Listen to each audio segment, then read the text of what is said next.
European Commission President Ursula von der Leyen has been warned she risks sparking a pharmaceutical trade war if the EU goes ahead with plans to block coronavirus vaccine exports. The EU's vaccination program is lagging far behind the UK and US, sparking fury across the continent. In response, the European Commission has warned it could stop exports of EU-made jabs to countries that don't send vaccines to Europe. Nations that have vaccinated a significantly higher proportion of their populations than the EU, like the UK, may also be targeted.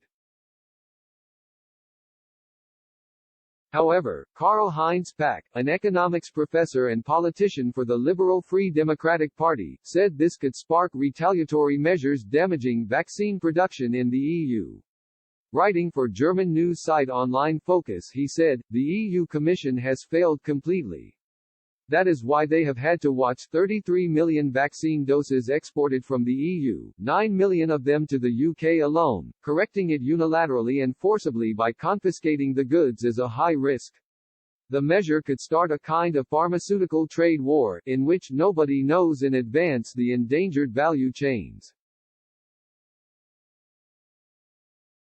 There would be the risk that essential precursors and intermediates for vaccines would not be available in the EU."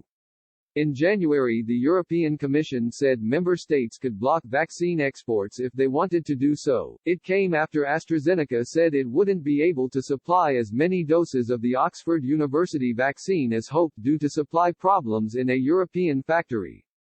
The EU demanded this shortfall be made up from jabs produced in the UK, but the company said this wasn't possible legally. Earlier this month, Italy used its power to stop the export of 250,000 doses of the Oxford vaccine to Australia. The decision caused anger in Australia, with the country requesting a review from the European Commission. Earlier this year, the EU also considered a vaccine export ban on Britain, including putting a hard border between Ireland and Northern Ireland.